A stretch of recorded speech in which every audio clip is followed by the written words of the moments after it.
Kembali lagi di Mutiara Iman. Setelah kita mendengarkan bacaan Injil dan renungan, saatnya kita menggali lebih dalam. Romo, menurut Romo, apa makna dari doa itu? Sangat menarik, Jennifer. Saya mencoba memberikan makna doa ini dari sebuah definisi yang sangat menarik dari Santa Teresa Avila, seorang kudus Karmel. Dia pujangga gereja, teolog mistik doa yang populer banget dalam gereja Katolik. Dia mengatakan doa itu adalah relasi personal antara dua sahabat. Satunya adalah kita sendiri, kita sedang berelasi dengan sang sahabat yang kita tahu dia itu mencintai kita. Jadi doa itu lebih kepada sebuah relasi persahabatan antara saya dengan sahabat saya, yaitu Tuhan saya, yaitu Bapa saya, yaitu mempelai saya. Dan itu adalah sebuah lukisan yang sangat indah tentang doa dalam gereja kita.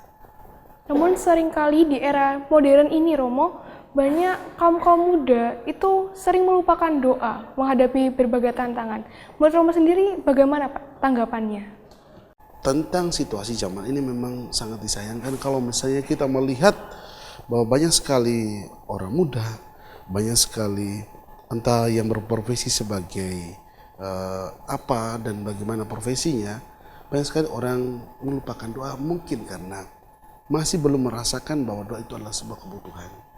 Tetapi kalau sampai pada tingkat bahwa doa itu adalah sebuah kebutuhan, bagi saya mereka harus kembali pulang ke dalam diri, pulang ke dalam permenungan bahwa ini adalah sesuatu yang penting bagi perjalanan hidup ke depan, perjalanan iman, perjalanan penghayatan di mana Tuhan itu sendiri yang memberikan kita kekuatan dalam perjalanan ini. Menanggapi tentang doa itu memberi kekuatan ya, Romo. Sebenarnya bagaimana doa itu bisa dianggap memberikan kekuatan atau menjawab kesulitan-kesulitan kita? Baik, Jennifer, ini pertanyaan menarik untuk kita lihat dan renungkan bersama, Bapak Ibu, saudara-saudari, sahabat Mutiara Iman. Doa itu mengapa menjadi kekuatan? Ibarat kita itu manusia seperti sebuah handphone ya. Handphone itu kita selalu beroperasi sepanjang hari. Kita punya banyak kebutuhan, pekerjaan kita operasikan handphone kita. Dan pada satu titik dayanya pasti low tuh. Pasti melemah dan pada saat itu mau gak mau kita harus segera mengisi dayanya kembali. Demikian juga dengan doa.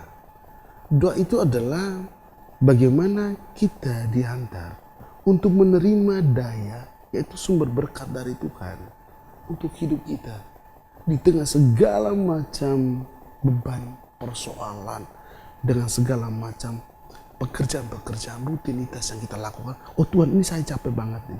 Oh Tuhan, saya begitu lelah dengan pekerjaan-pekerjaan ini. Saya begitu merasa bahwa ini berat banget Tuhan. Nah, doa itulah memberi kekuatan. Dia memberi daya, memberikan berkat yang istimewa untuk kita. Dan itu kekuatan itulah yang mengantar kita untuk menjalani hari-hari kita lebih menyenangkan dan lebih penuh dengan damai.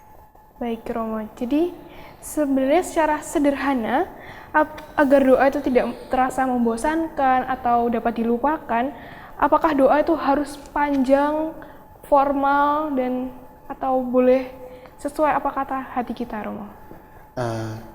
Doa itu adalah sebuah komunikasi ya, Jennifer, soal relasi kita dengan Tuhan. Disposisi hati itu menjadi hal penting. Paling pertama, disposisi hati. Bagaimana hati kita antara arah pada Tuhan. Kalau kita mempetakan dalam ajaran Katolik, doa itu sebetulnya ada 3. Doa vokal, doa diskursif, doa kontemplatif. Doa vokal itu apa? Kita berdoa secara vokal melalui rumusan-rumusan doa yang ada dalam buku. Doa diskursif kita bisa jatuh dalam kita melakukan praktek meditasi. Kita menjalankan praktek meditasi itu adalah bagian dari doa diskursif. Doa kontemplatif itu doa hati. Doa di mana kita dalam keningan duduk tenang tanpa banyak kata. Kita bercakap-cakap dengan Tuhan kita. Kita menyampaikan segala hal yang terjadi keluh kesah kita dengan Tuhan.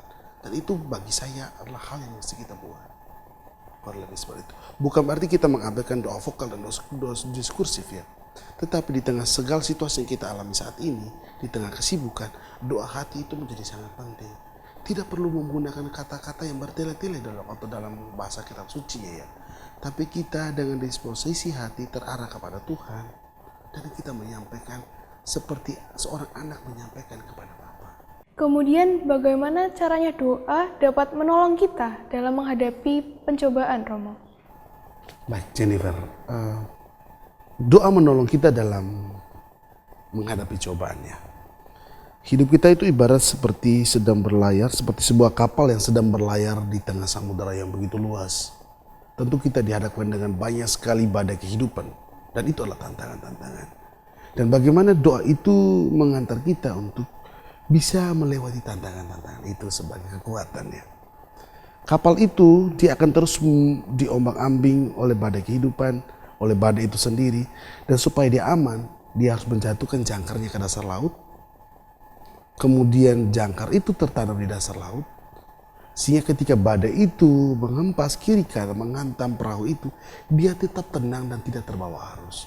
Bahkan tidak bisa sampai pada situasi di mana kapal itu rusak dan ambruk.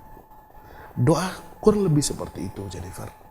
Jadi Bapak Ibu Saudara-saudari, ketika kita berdoa, kita berada pada sebuah relasi yang mengantar kita pada pusat di mana kita bertemu dengan Tuhan kita. Dan itu adalah kekuatan. Sehingga ketika badai kehidupan itu datang, Tuhan itulah yang akan menggenggam tangan kita, memberi kita kekuatan, memberikan kita berkat, dan kita tidak akan jatuh binasa.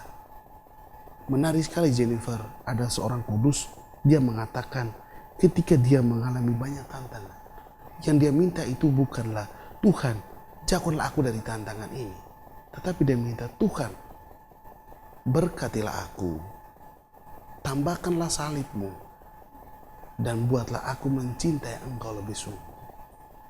Karena apa? Doa itu ketika kita berpusat pada Tuhan, doa itu mengalir dan membuat kita kuat untuk melewati setiap tantangan. Kurang lebih seperti itu. Puji Tuhan, sangat mendalam ya ternyata doa itu, Romo.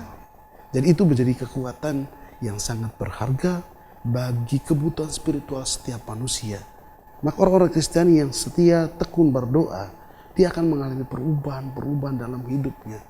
Dia mendapatkan berkat yang berlimpah, senantiasa selalu dikuatkan dalam berbagai macam tantangan dan situasi hidup yang dia lewati. Percaya itu, dan itu sangat menarik. Baik. Bagaimana peran doa dalam keluarga Katolik, Romo? Kalau peran doa dalam keluarga Katolik, Jennifer, ini sangat menarik. Kita semua lahir dan dibesarkan di tengah keluarga. Jadi kalau kita berbicara tentang doa itu harus menjadi sebuah fondasi dasar yang mesti dibangun setiap keluarga. Jadi ketika kita menjalani hidup berkeluarga, hal utama yang mesti kita lakukan sebagai sebuah fondasi keluarga kita adalah doa itu sendiri. Karena dia sangat berpengaruh pada banyak hal supaya kita kokoh kuat selain sebagai suami istri untuk melewati tantangan demi tantangan hidup ini, juga kita memberi sesuatu edukasi yang berharga soal iman kepada anak-anak kita. Bagi saya, sebuah kemunduran yang luar biasa zaman ini adalah ketika keluarga dengan kesibukan pekerjaan malah melupakan hal paling esensial ini. Bagaimana mereka harus mengajarkan hal berdoa, bagaimana mereka harus menghidupi cara berdoa yang baik. Setidak-tidaknya punya waktu bersama untuk doa keluarga, untuk doa bersama mengajak istri, anak, dan mari kita duduk berdoa. Dan hal ini kalau dikembangkan menjadi sebuah desain yang sangat indah, sebuah gambaran tentang keluarga Kristiani yang sangat indah, yang selalu dekat dengan Tuhan, yang selalu menyadari bahwa mereka adalah orang-orang terbatas yang sederhana, dan mereka sebagai anak yang senantiasa berseru kepada Bapa. Dan dengan demikian itu pasti senantiasa kasih Tuhan mengalir bagi keluarga itu. Mungkin Romo ada pesan bagi pemirsa di rumah mengenai doa ataupun hubungan keluarga dan anak dalam menghadapi doa. Bapak Ibu para saudara dan saudari, sahabat mutiara iman yang terkasih. Doa itu kalau misalnya kita mau pengkal, itu menjadi dua kata yang istimewa, do dan a. Do itu dalam tangga nada itu diberi angka 1, dan a itu dalam abjad itu adalah bagian paling pertama. Dan kalau kita melihat Ini menjadi hal utama dan nomor satu yang mesti kita upayakan. Kenapa? Karena ini adalah kebutuhan primer iman kita, penghayatan iman kita yang paling utama. Karena setiap orang yang percaya kepada Tuhan, dia harus membangun relasi dari waktu ke waktu dengan Tuhannya. Dan jalan satu-satunya berrelasi dengan Tuhan adalah kita berrelasi dalam doa. Kita berperan sebagai anak yang senantiasa berseru kepada Bapa. Bapa, berilah aku roti. Bapa, berilah aku ikan. Maka ia akan memberikan ikan, memberikan roti. Kita datang kepadanya, kita meminta, kita mengetuk. Meminta, mengetuk, dan mencari. Dan Tuhan senantiasa memberikan rahmat-rahmat yang kita butuhkan. Percayalah, Tuhan tidak pernah meninggalkan anak-anaknya. Baik, terima kasih Romo atas pandangannya yang sangat tajam dan mendalam. Semoga kita bisa lebih tekun lagi dalam berdoa. Saudara, kita hari ini belajar bahwa doa bukan sekedar kata-kata ataupun rutinitas, melainkan doa dapat membuat kita lebih tenang dan lebih dekat dengan Tuhan. Saya, Jennifer, pamit undur diri. Sampai jumpa di episode berikutnya. Tuhan memberkati.